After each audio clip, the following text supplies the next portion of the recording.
안녕하십니까. 저희는 팀 말라디에입니다. 저희 팀을 간단히 소개하자면 팀명인 말라디에는 질병이라는 뜻으로 이번에 저희가 기획한 인류와 전염병, 인간과 감염병의 공존에 대한 미래지향적인 고찰이라는 주제에 적합하다고 생각하여서 이름을 이렇게 지었습니다. 저희 팀은 앞선 두 팀과 마찬가지로 임상병리학과로 이루어져 있고 전 1호학번 배대웅 저 팀장과 17학번 윤주현 조하나 18학번 조준호 정유림 21학번 송민주 이렇게 6명으로 이루어진 팀입니다. 발표 순서를 저희는 PPT를 참여 동기, 학습 공동체 활동 과정, 결과물, 프로그램 참여 소감 이렇게 저번에 공지해 주신 대로 간략하게 준비해 봤습니다. 먼저 참여 동기입니다. 임상병리학과 학술 동아리 예전 이름은 바이오애니컴, 현재 바뀐 이름은 바이오피라고 하는 동아리 회장의 권유로 학습 공동체 CP 프로그램이 있다는 것을 알게 되었고 코비드-19라고 하는 특수한 상황으로 인해 선후배 동기 간의 교류가 점차 줄어드는 상황에서 하나의 어떤 활동을 할 수 있다는 게 저희한테 굉장히 큰 메리트로 보였기 때문에 참여를 결심했습니다. 더욱이 활동을 통해 전공 과목에 대한 이해도와 지식을 더욱 발전시키고 더 나아가 팀원들과 소통하고 협력하며 공통 연구 과제를 조사하면서 다양한 시각과 견문을 넓히는 것을 기대하면서 협약 능률과 공동 과제 해결 능력 성장에 좋은 경험이 될 것 같아 참여하였습니다. 다음은 학습 공동체 활동 과정입니다. 저희는 초창기에 거리두기가 2단계였지만 5인 이상 집합 금지였기 때문에 저희는 6인이라서 주로 마이크로소프트 팀즈를 통해서 회의를 진행했습니다.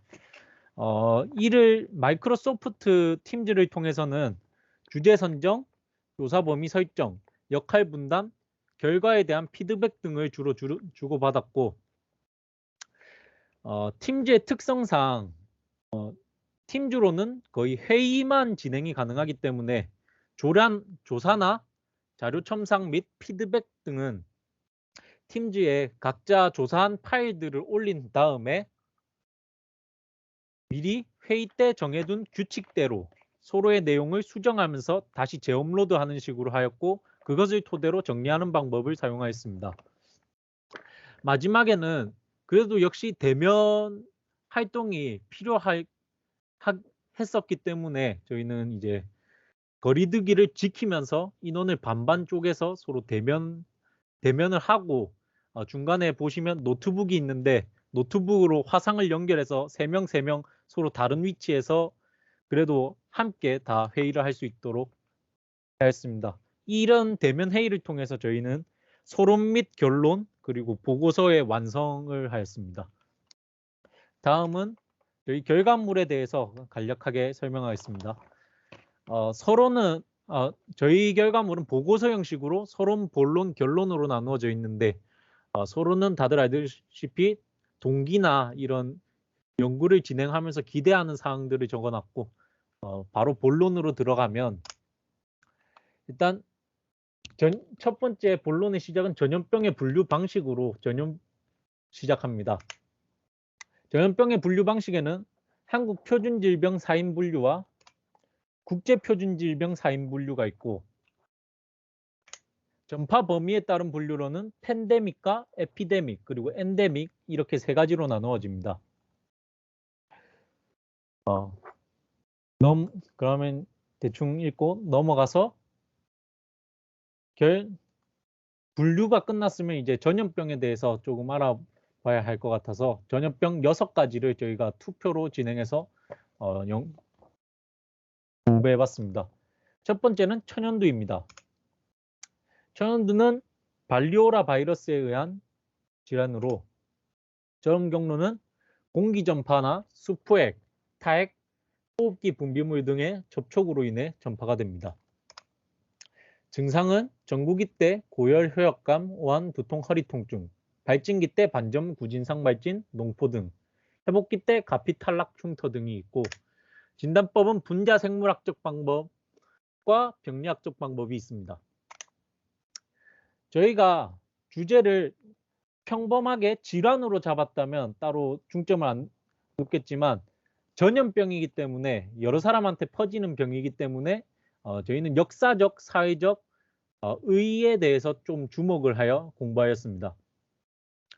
전염병이 굉장히 넓게 퍼지기 때문에 빨리 수급하는 게 수습을 하는 게 중요하기 때문에 중요했었고 그래서 이제 에드워드라는 사람이 이제 최초의 백신을 만드는 계기가 되기도 하였습니다. 그리고 또 여러 명한테 전염을 시킬 수 있기 때문에 전쟁에서 자주 이용된다는 점이 굉장히 인상 깊었습니다. 치료비 예방법은 이런 것들이 있고요.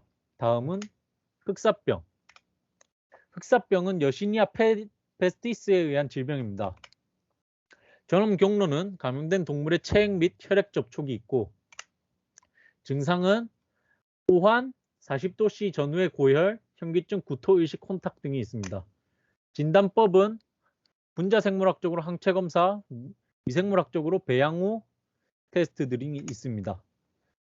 마찬가지로 역사적, 사회적 의의가 또 재밌는데 흑사병은 중세시대 때 굉장히 많이 퍼졌던 질병인데 이때 사람들이 검역이라는 개념, 그러니까 걸린 사람과 안 걸린 사람을 나누는 그런 개념을 도입하게 된 계기가 되었고 또한 중세시대 때이기 때문에 역병이 굉장히 넓게 엄청나게 크게 퍼졌었습니다.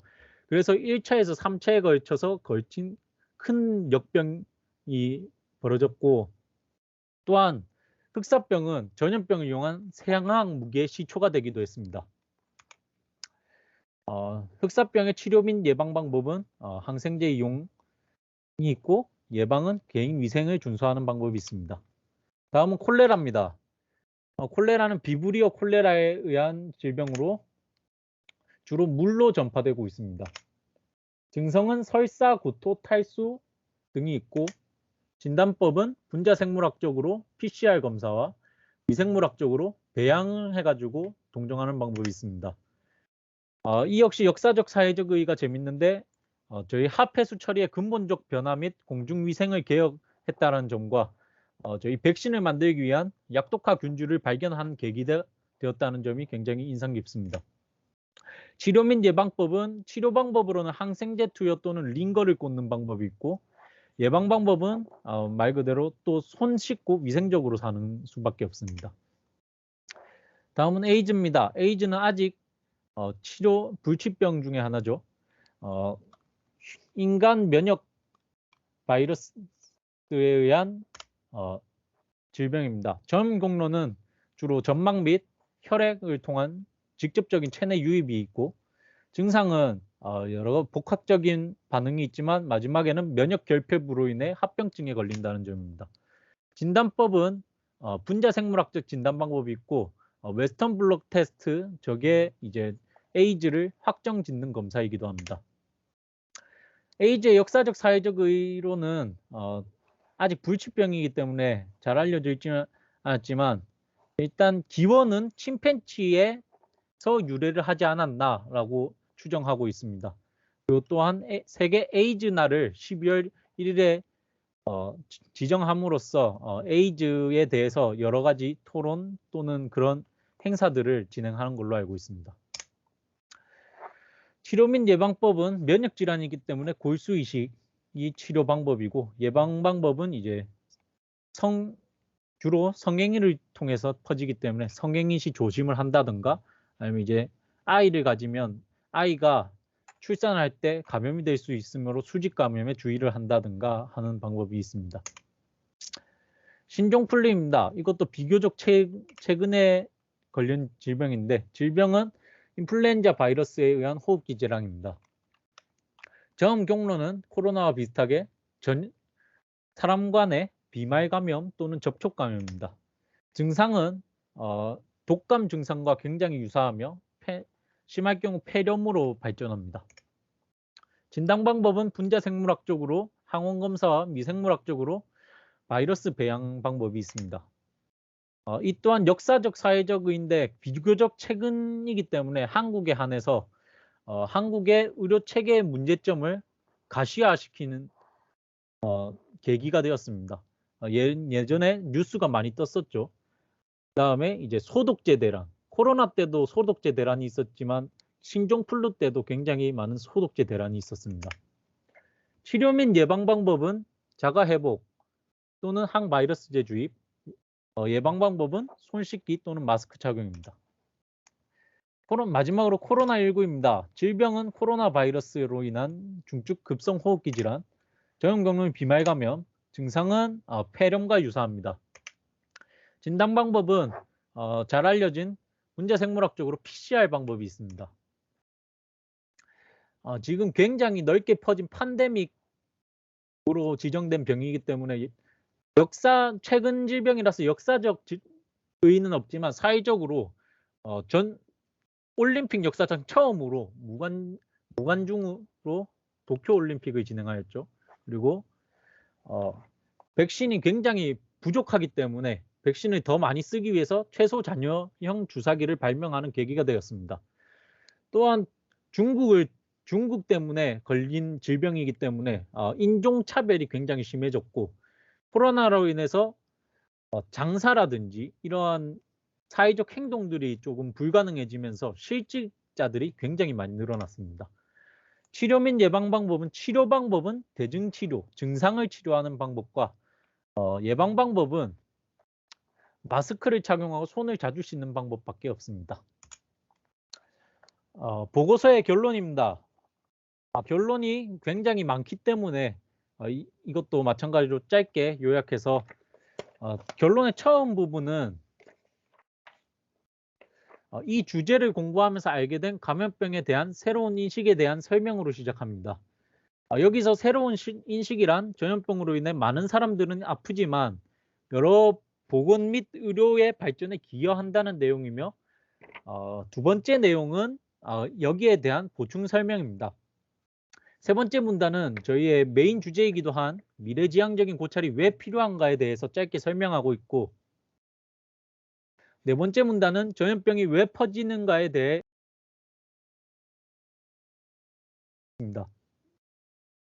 다섯 번째 문단 역시 미래지향적인 고찰을 하고 있고 전염병과의 싸움에서 어떠한 노력을 해야 할지에 대한 내용을 서술했습니다. 마지막 여섯 번째 문단은 이 주제에 대한 공부를 하며 생겨난 다짐을 말하면서 끝마치고 있습니다. 결론은 이런 식으로 구성되어 있고요. 안 넘어가네. 마지막 참여 소감입니다.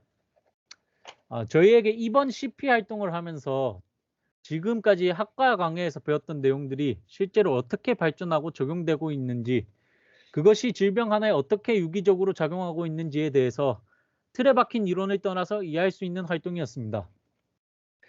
조사한 여러 자료들을 취합하면서 하나의 결과물로 보고서를 작성하는 것이 저에게 의미가 굉장히 깊었고 또한 전공에서는 다루지 않았던 역사적, 사회적 영향을 알아보면서 많은 지식을 습득할 수 있을 뿐만 아니라 앞으로 감염병과 공존하며 살아갈 현 인류의 바람직한 사고와 행동 양식에 대해 생각해보게 되는 계기가 되었습니다. 그리고 또 다양한 학력으로 이루어진 팀이기 때문에 같은 전공을 공부하는 학우들이 어떤 서로 다른 관점, 경험을 공유하고 도움을 주고받으면서 협동심을 기를 수가 있었습니다.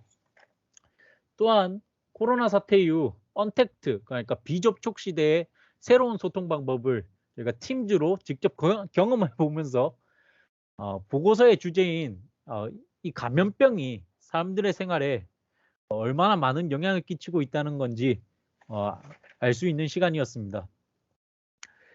그리고 같은 전공을 배우면서 같은 길을 걸어갈 학우들에게 굉장히 긍정적인 에너지, 원동력을 얻을 수 있었고 많은 미래지향적 감염병 및 의료 체계에 대한 많은 미래지향적 고민과 함께 임상병리사의 자질에 대해서 생각해보는 시간도 가질 수 있었습니다.